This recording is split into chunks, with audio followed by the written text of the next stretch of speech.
फक्त थोड्याशा त्वचेच्या सहाय्याने तो शरीरापासून लटकत होता। तेव्हा असा जो अवयव आहे त्याला 6 तासाच्या आत आपण जर का जोडलं नाही तर त्याच्यामध्ये विषबाधा होऊ लागते।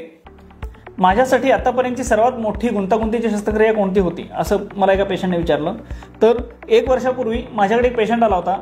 कराडजवळ एकाकडे भांडणं झाली होती आणि एका पार्टीने दुसऱ्या पार्टीच्या हातावरती तलवारीने वार केला होता आणि हात मनगटाच्या वरपासून तुटला होता आणि फक्त थोड्याशा त्वचेच्या सहाय्याने तो शरीरापासून लटकत होता। तो पेशंट माझ्याकडे 2 तासाच्या आत पोहोचला। त्याला बघितल्यावरती मला समजलं की हाताचे सर्व टेंडॉन सर्व शिरा तुटलेले आहेत आणि ह्याला ताबडतोब जोडायला पाहिजे। याच्यामध्ये सर्वात मोठं आव्हान काय होतं तर त्या पेशंटचा रक्तस्राव झालेला होता।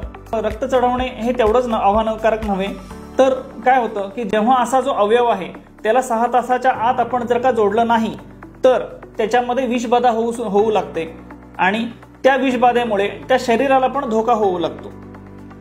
तर याची आम्ही पूर्ण काळजी घेत लवकरात लवकर त्या पेशंटला ऑपरेशन थिएटरमध्ये घेतलं। पहिले त्याची हाडं जोडली आणि त्यानंतर त्याचे स्नायू जोडले व त्यानंतर त्याच्या रक्तवाहिन्या जोडल्या। रक्तवाहिन्या जोडेपर्यंत 6 तास उलटून गेले होते म्हणून त्याच्या शरीरामध्ये विषबाधा व्हायला सुरू झाली होती।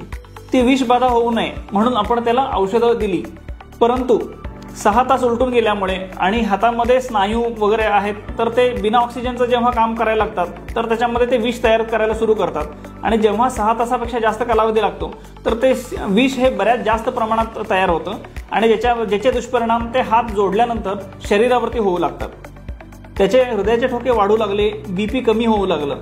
तर त्यासाठी त्याला आम्ही 5 दिवस ICU मध्ये ठेवलं आणि विषबाधा कमी होण्यासाठी सर्व गोष्टी केल्या। त्याला व्हेंटिलेटरवरती ठेवावं लागलं। फुफ्फुसांना सूज आली होती, आतडीला सूज आली होती, त्याच्यामुळे आतडीची हालचाल कमी झाली होती।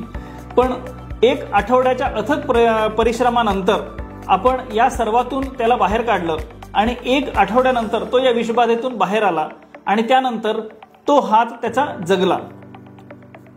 यानंतरचं पुढचं आव्हान म्हणजे की हाताची हालचाल होत नव्हती। याचं कारण काय की जेव्हा हातामध्ये आपण हाड जोडतो, स्नायू जोडतो, रक्तवाहिन्या जोडतो तर या सर्व गोष्टी ताबडतोब सुरू होतात, पण शेवटची जी गोष्ट आहे त्याला नर्व म्हणतात। तर ही नर्व मेंदूपासून स्पायनल कॉर्डमध्ये आणि स्पायनल कॉर्डमधून हाताला पोहोचते।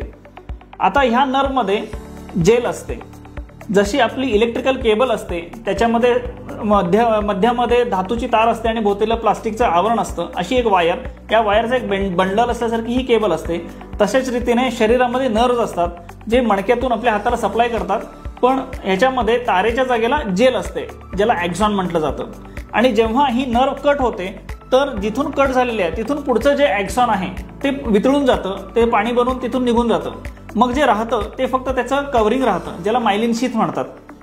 तर आपण जेव्हा नर्व जोडतो तर त्यावेळेला आपण शीथला शीथ जोडतोय।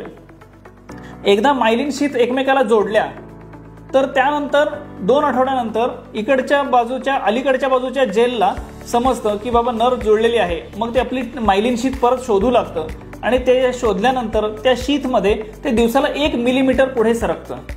तर अशा रीतीने साधारण 40 सेंटीमीटर अलीकडे ते तुटलं होतं आणि त्यामुळे त्या पेशंटला हाताला संवेदना येण्यासाठी 400 दिवस लागणार होते। तर 400 दिवस म्हणजे 1 वर्षापेक्षा जास्त कालावधी लागणार होता आणि त्यानंतर त्याच्या बोटांची पूर्णपणे व्यवस्थित हालचाल पहिल्यासारखी सुरू होणार होती। मग त्यासाठी म्हणून त्याला आम्ही 1 वर्ष त्याला फिजिओथेरपी दिली, नर्व स्टिम्युलेशन दिलं, या सर्व गोष्टी करून साधारण 1.25 वर्षानंतर त्याला हाताला संवेदना आल्या आणि त्यानंतर त्याला गरम गार याची कल्पना ह्याची जाणीव हाताला व्हायला सुरू झाली आणि त्यानंतर मग तो कप किंवा बारीक वस्तू, चमचे, सुई अशा प्रकारच्या बारीक वस्तू आहेत त्या त्याला धरायला यायला लागल्या। तर त्याची रिकव्हरी जवळपास 1.5 ते 2 वर्षांमध्ये पूर्ण झाली आणि 2 वर्षाच्या या कालावधीनंतरच आम्ही सांगू शकतो की आम्हाला खरं यश मिळालं।